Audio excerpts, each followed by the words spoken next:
अस्सलामुअलैकुम। मैं अपने यूट्यूब चैनल उर्दू सीखिए नूरीन के साथ में आप सबको खुशामदीद कहती हूँ। आज हम मनाज़िर पाकिस्तान का अगला हिस्सा पढ़ेंगे। इस पर ऐमन ने हाथ बुलंद किया कि उसे भी कुछ कहने का मौका दिया जाए। मिस ने कहा, हाँ ऐमन, तुम क्या कहना चाहती हो? ऐमन अपनी जगह खड़ी हो गई और बोली, जी मिस, मैं अपनी क्लास फ़ेलोज़ यानी हम जमातों को एक ऐसे इलाके के तारीख़ी मनाज़िर के बारे में बताना चाहती हूँ जो बहुत दिलचस्प हैं। मिस ने पूछा यानी दरियाफ़्त किया, आप पाकिस्तान के किस ख़ित्ते के मनाज़िर के बारे में अपने मुशाहदात बयान करना चाहती हैं? यानी अपना मुशाहिदा बयान करना चाहती हैं। मैंने कहा, मिस, अगर आपकी इजाज़त हो तो मैं बहावलपुर के पास सहराए चोलिस्तान के एक मशहूर क़िले दरावड़ के बारे में कुछ अर्ज़ करूँगी, यानी उसके बारे में कुछ बताऊँगी।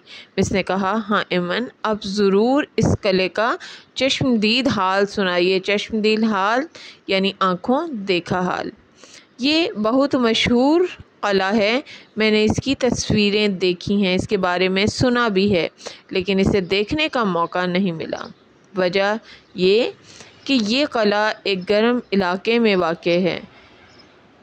वजह यानी वो कहती है कि इसका सबब यह है कि हम अमूमन जब भी छुट्टियों में जाते हैं या कहीं पर भी जाते हैं तो हमेशा ठंडे इलाकों का रुख करते हैं और पहाड़ी इलाकों का, जहाँ पे सब्ज़ा है, जहाँ पे शादाबी है, रौनक है, फूल हैं, खूबसूरतियाँ हैं और ख़ूबसूरत नज़ारे देखने को मिलते हैं। और वीरान जगहें और सहरा अमूमन लोग देखना पसंद नहीं करते। और इसी तरह क़िला और कदीम और तारीख़ी इमारत भी बहुत कम लोग देखना पसंद करते हैं। तो ये क़िला है भी गर्म इलाके में, तो वहाँ पर जाना अमूमन लोग पसंद नहीं करते। वहाँ तक पहुँचने का रास्ता भी दुश्वार है, यानी मुश्किल है। गर्मियों में तो वहाँ जाने का सोचा भी नहीं जा सकता और हमें गर्मियों की छुट्टियों ही में घर से निकलने का मौका मिलता है, क्योंकि वो छुट्टियाँ तवील होती हैं और तकरीबन 1.5 से 2 माह की होती हैं। तो हम बआसानी मुख्तलिफ़ जगहों पर घूम फिर सकते हैं और सुकून से वहाँ पर रहकर अल्लाह की कुदरत के नज़ारे देख सकते हैं। इसलिए गर्मियों की छुट्टियों में मौका मिलने की वजह से उमूमन लोग गर्म ख़ित्तों में, गर्म इलाकों में और रेगिस्तानों में और सहराओं में नहीं जाते और उस तरफ़ का रुख नहीं करते। यही वजह है कि ये क़िला देखने के लिए भी बहुत कम लोग जाते हैं। ऐमन ने बताया, वो अपने अब्बू के साथ दिसंबर में ये क़िला देखने गई थी। इस महीने में पाकिस्तान के गर्म इलाकों में भी मौसम खुशगवार होता है, यानी दिल को भाने वाला। क़िला दरावड़ बहावलपुर से तकरीबन 70 किलोमीटर के फ़ासले पर वाक़े है। जूँ-जूँ क़िले का फ़ासला कम होता जाता है, सब्ज़ा और हरियाली ख़त्म होती जाती है, यानी वहाँ पर सब्ज़ा दिखाई नहीं देता। सरसब्ज़ व शादाब फसलें और पौधे, दरख्त दिखाई नहीं देते। फिर सहरा शुरू हो जाता है, यानी रेगिस्तान शुरू हो जाता है। चारों तरफ रेत ही रेत नज़र आती है, वीरानी ही वीरानी, यानी सन्नाटा ही सन्नाटा और सुनसान जगह दिखाई देती है। दरख्तों का नामो निशान भी नज़र नहीं आता, यानी दूर दूर तक हमें दरख्त दिखाई नहीं देते। हर तरफ रेत के टीले और झाड़ियाँ दिखाई देती हैं। ऐमन ने मज़ीद बताया कि लोग अक्सर सैर व तफरीह के लिए पहाड़ी मुकामात पर जाते हैं, यानी ऐसी जगह जहाँ पर पहाड़ है और जहाँ पर चश्मे दिखाई देते हैं और चश्मे बहकर ज़िंदगी का एहसास दिलाते हैं और सरसब्ज़ व शादाब इलाके हैं जहाँ पर घूमने फिरने में मज़ा आता है।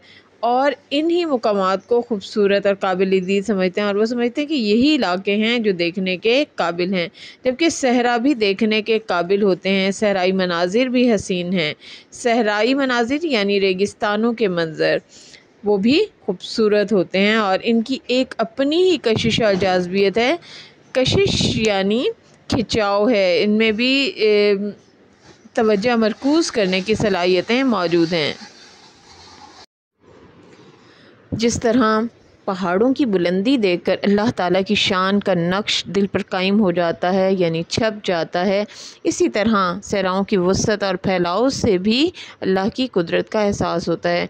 यानी हम जब भी कायनात में मौजूद, दुनिया में मौजूद कोई हसीन खूबसूरत चीज़ देखते हैं जिसे देखकर हमारी अक्ल दंग रह जाती है, तो हम अल्लाह की शान के कसीदे पढ़ने लगते हैं और हम दिल से उसकी अज़मत के कायल हो जाते हैं। इसी तरह सहराओं की वसअत और फैलाव को देखकर भी हमें अल्लाह की कुदरत का एहसास होता है। इमन बता रही थी कि जब कले के करीब पहुँचते हैं तो इसकी फसील नज़र आने लगती है। कले के पास ही एक अज़ीमुश्शान मस्जिद है जिसे नवाब मोहम्मद बहाउल खान अब्बासी ने 1825 में तामीर करवाया था। मस्जिद फ़न तामीर का आला नमूना है। इसमें दिल्ली की बादशाही जामे मस्जिद का पलतू नज़र आता है। यानी ये हसीन और ख़ूबसूरत मस्जिद है।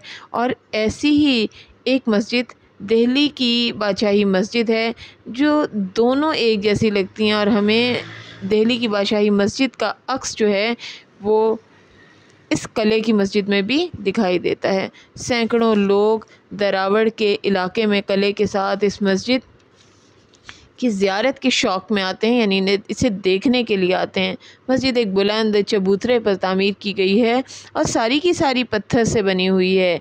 हैरत है, यानी हैरानी की बात है कि इतनी बड़ी मस्जिद की तामीर के लिए इस लकोदक सहरा में पत्थर कहाँ से लाया गया। यानी इस वीरान रेगिस्तान के अंदर पत्थर, जहाँ पे दूर दूर तक सिर्फ रेत ही रेत दिखाई देती है, तो यहाँ इतना पत्थर कैसे आया कि इतनी खूबसूरत मस्जिद तामीर की गई। और किन दिक्कतों से पहुँचाया गया होगा, यानी कितनी मुश्किलों से पहुँचाया गया होगा। मस्जिद और कला दोनों देखने से ताल्लुक़ रखते हैं, लेकिन इनकी देखभाल का कोई मुनासिब इंतज़ाम नहीं, यानी उम्दगी से इंतज़ाम नहीं किया गया, इसलिए ये कला आहिस्ता आहिस्ता ख़राब हो रहा है। अफ़सोस हम पाकिस्तानी बहैसियत कौम अपने तारीख़ी विरसे की हिफाजत से गाफिल हैं, यानी लापरवाह हैं। हम अपनी तहज़ीब व सकाफ़त की हिफाजत नहीं कर रहे, उन चीज़ों को ख़राब कर रहे हैं और उनकी बेहतरी की तरफ, उन्हें सही रखने की तरफ तवज्जो नहीं दे रहे। किला दरावड़ की बुलंद बाला शानदार फसील अभी तक कायम है, अलबत्ता किले के अंदर की इमारतें आहिस्ता आहिस्ता ख़त्म हो रही हैं। यानी ये इमारत, ये फसील तो नज़र आती है, लेकिन अंदर से जब देखें, बारीकी से देखें, तो इमारत आहिस्ता आहिस्ता अपना हुस्न खोती जा रही है और वो आहिस्ता आहिस्ता ख़राब हो रही है। शुक्रिया। उम्मीद करती हूँ कि मेरी ये छोटी सी काविश आप सबको पसंद आई होगी और इस तरह पढ़ाकर हम अपने बच्चों को सबक के अहम नुकात ज़हन नशीन करवा सकते हैं और उन्हें पढ़ाई में दिलचस्पी पैदा करने का मौका फ़राहम कर सकते हैं। शुक्रिया।